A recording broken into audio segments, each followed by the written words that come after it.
बड़ा अपडेट सामने आया है। सऊदी अरेबिया और पाकिस्तान के बीच एक नया डिफेंस अग्रीमेंट साइन हुआ है और इस अग्रीमेंट का इम्पैक्ट सिर्फ इन दोनों कंट्रीज तक सीमित नहीं है बल्कि इंडिया के लिए भी काफ़ी इम्पॉर्टेंट हो सकती है। तो आज हम देखेंगे कि क्या ये इंडिया की फॉरेन पॉलिसी के लिए एक चैलेंज है, क्या पाकिस्तान खुद को गल्फ कंट्रीज़ में मजबूत पोजीशन दे रहा है और क्या इंडिया साइडलाइन हो रहा है। क्या है पूरी अपडेट, क्या है पूरी पड़ताल, चलिए आपको बताते हैं।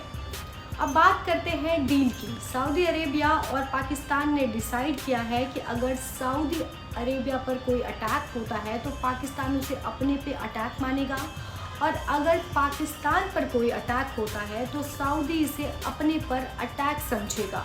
अब इंडिया में एक्सपर्ट्स दो कैंप्स में बट गए हैं। पहला कैंप कहता है इंडिया और गल्फ के रिलेशन काफ़ी पुराने और गहरे हैं, एक डील से कुछ भी चेंज नहीं हो सकता है। दूसरा कैंप कहता है कि अगर गल्फ कंट्रीज पाकिस्तान की मिलिट्री पावर पर डिपेंड करने लगे तो इंडिया की बार्गेनिंग पावर डेफिनेटली कम हो जाएगी। अब ध्यान दीजिएगा कि अप्रैल में पीएम मोदी सऊदी अरेबिया में फाइटर जेट्स और 21 तोपों की सलामी ले रहे थे। मीडिया ने तो इसे इंडिया विश्व गुरु की डिप्लोमेसी बता दिया था, लेकिन सिर्फ 4 महीने बाद सऊदी अरेबिया पाकिस्तान के साथ अपना सबसे बड़ा डिफेंस पैक्ट साइन करता है। तो अब सवाल ये है कि क्या डिप्लोमेसी सिर्फ सलामी अवार्ड्स तक लिमिटेड हो गई है या असली रिलेशंस ग्राउंड पर टेस्ट होते हैं। अब पाकिस्तान की इकोनॉमी की बात करें तो हाँ, वो वीक है, काफ़ी वीक है, लेकिन मिलिट्री और न्यूक्लियर पावर के बल पर पाकिस्तान अपनी पोजीशन स्ट्रॉन्ग कर रहा है। ट्रंप ने पाकिस्तान के आर्मी चीफ के साथ लंच किया।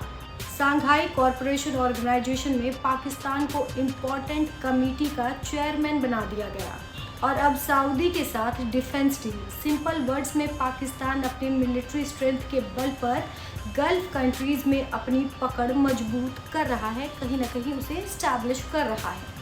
वेस्टर्न मीडिया ने इस डील को यूएस के इन्फ्लुएंस के कम होने से जोड़ा है। CNN, Washington post, financial times ये सब कह रहे हैं कि अमेरिका अब गल्फ कंट्रीज को फुल गारंटी नहीं दे पा रहा है, इसीलिए सऊदी अरेबिया ने पाकिस्तान के साथ हाथ मिलाया है और उसका हाथ थामा है। तो क्या ये सिचुएशन कतर पर इजराइल के पोटेंशियल अटैक के बाद अर्जेंट हो गई? तो जवाब है बिल्कुल हाँ। गल्फ कंट्रीज़ को लगता है अब उन्हें अपनी सिक्योरिटी खुद इंश्योर करनी होगी और पाकिस्तान इस अपॉर्चुनिटी को कहीं ना कहीं ग्रैब कर रहा है। इंडिया ने अभी कहा है कि हम इस पर स्टडी कर रहे हैं, लेकिन कोई स्ट्रॉन्ग स्टैंस नहीं है। तो सवाल ये है कि क्या इंडिया की डिप्लोमेसी अब सिर्फ वीडियोस, क्लिप्स, सैल्यूट्स, सलामी, अवार्ड्स तक सीमित हो चुकी है या फिर असली स्ट्रेंथ स्टेबल रिलेशन और स्ट्रैटेजी से आती है? दोस्तों, ये सही है कि भारत को खाड़ी देश पूरी तरह से इग्नोर नहीं कर सकता। लाखों भारतीय वहाँ काम करते हैं और अरब देशों की अर्थव्यवस्था भी भारत से जुड़ी है। लेकिन ये भी सच है कि पाकिस्तान धीरे धीरे खुद को वहाँ पर अनिवार्य खिलाड़ी बना रहा है। भारत को सिर्फ वीडियो डिप्लोमेसी से बाहर निकलकर असली पॉलिसी और स्ट्रैटेजी दिखानी होगी, वरना आने वाले वक्त में हालात और चुनौतीपूर्ण हो सकते हैं। आपको क्या लगता है, सऊदी पाकिस्तान समझौता भारत के लिए एक खतरे की घंटी है या ये सिर्फ एक डिप्लोमेटिक कदम है जिसका असर सीमित होगा?